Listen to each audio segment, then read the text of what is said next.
Hi, I am TP Singh from Guru Nanak properties में आपका स्वागत है।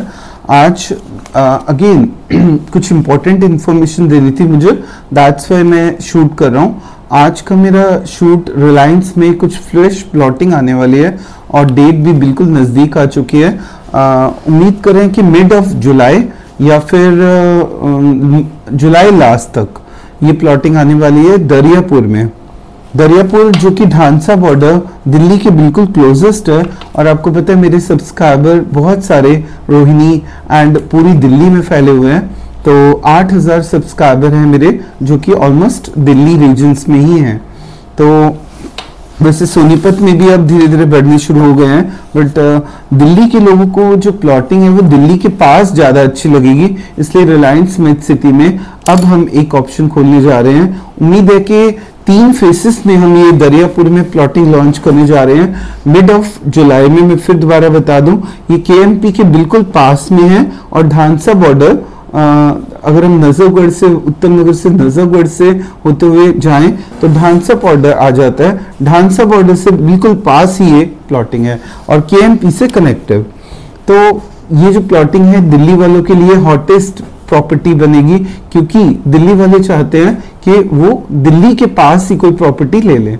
और रिलायंस जैसे टाउनशिप अगले जन्म में भी कोई नहीं बना पाएगा। ये लास्ट चांस है कि कोई 8000 एकड़ की सिंगल पर्सन ऐसे टाउनशिप बना पाएगा।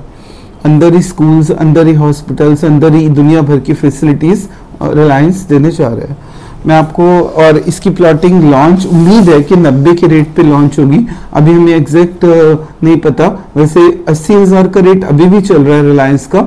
सेक्टर 8 में, सेक्टर 2A में अभी का रेट ये चल रहा है। पर उम्मीद है कि जो लॉन्चिंग होगी दरियापुर में वो थोड़ी महंगी होगी 90 के रेट पे, क्योंकि अभी रेट बढ़ना इसलिए भी जरूरी हो गया है क्योंकि गुड़गांव में आरएफ की प्लॉटिंग का रेट 40 से 45 आ चुका है।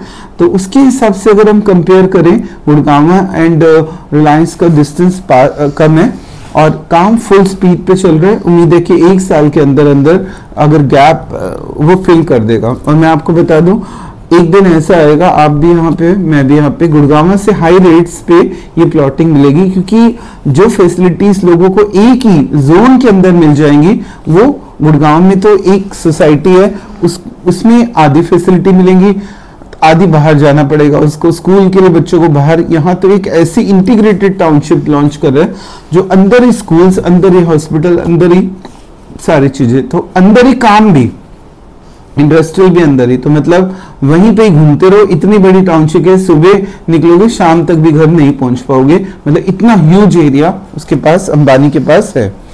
और मैं आपको सेक्टर इसकी थोड़ी सी आज स्टार्टिंग भी बता रहा हूँ कि रिलायंस ने जो वर्क है वो 2021 में स्टार्ट किया था अक्टूबर में। सेक्टर 8 में पहली लॉन्चिंग हुई थी और 25,000 का रेट था, और आज 2024 80,000 का। मतलब आप ये लगा लो कि 2 सालों में पैसा कितना मल्टीप्लाई हो चुका है, किसी को नुकसान नहीं हुआ। 2017 में इन्होंने अपनी इंडस्ट्रियल टाउनशिप लॉन्च की थी 2017 में, और आज का रेट 28 सेक्टर 11 में पहुंच चुका है।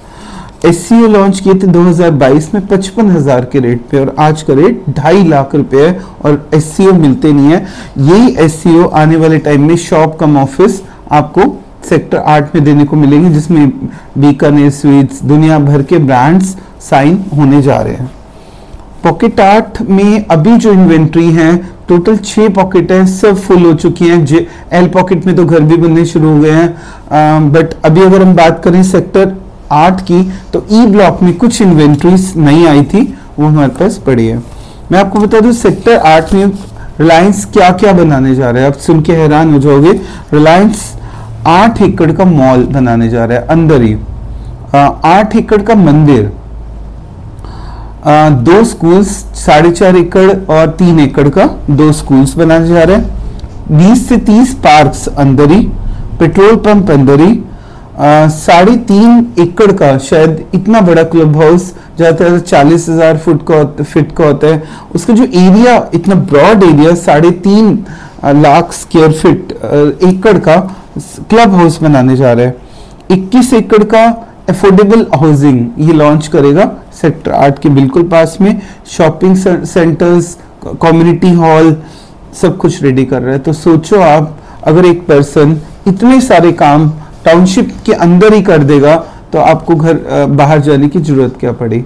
इसीलिए आने वाले टाइम में आप सिर्फ 2 साल रुक जाइए, 2 लाख 2.5 लाख का रेट भी अगर वहां 5 लाख का होगा तो यहाँ पे 6.5 लाख का होगा, बट जब वो डेवलप कर देगा।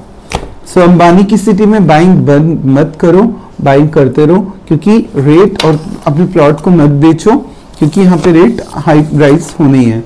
सो आज का मेरे वीडियो ने, और मैं आपको फिर बता दूं, अंबानी की सिटी में विजिट करने की जरूरत भी नहीं होती। आप फॉरेन में बैठे हैं, फॉरेन में ही बुकिंग करा सकते हैं, क्योंकि यही वो सिटी है जिसमें 10% पेमेंट करके बीबीए बन जाता है, और बाकी में तो 30% करनी पड़ती है।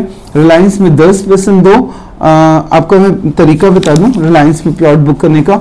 आप सपोज करो फॉरेन में बैठे हैं, आप मुझे फोन करो, मैं आपको इमीडिएट नक्शा भेजूंगा, नक्शे से सिलेक्ट करो कि कौन सा प्लॉट चाहिए। अगर मैंने ओके कर दिया कि अवेलेबल है कंपनी से, बस उसको बुक कर दो। 10% पेमेंट रिलायंस अकाउंट में भेज दो, मेट सिटी अकाउंट में, मेरे नहीं, रिलायंस मेट सिटी। जैसे आपकी कंफर्मेशन आ जाएगी, यूटीआर नंबर आएगा, मैं प्लॉट कंफर्म कर दूंगा, और उसके बाद आप ईमेल आएगी 1 महीने के अंदर अंदर आपको, तो कंफर्मेशन हो जाएगी, अलॉटमेंट मिल जाएगी आपको। उसके बाद बीबीए बनेगा, अराउंड 2 महीने बाद बीबीए बनेगा।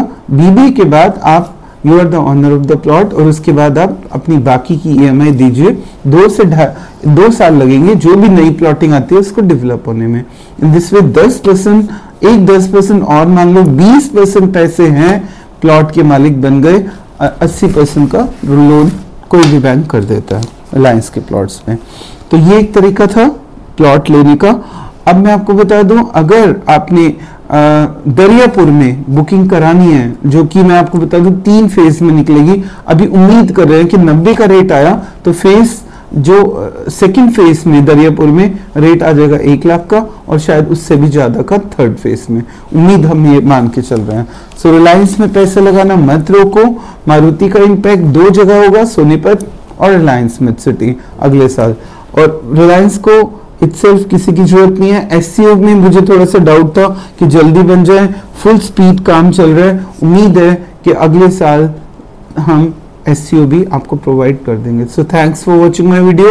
ये वीडियो को लाइक, शेयर और सब्सक्राइब जरूर करा करो अगर आपको लगता है कि मैं एक अच्छी इंफॉर्मेशन आप तक पहुंचा रहा हूं टाइमली। थैंक्स।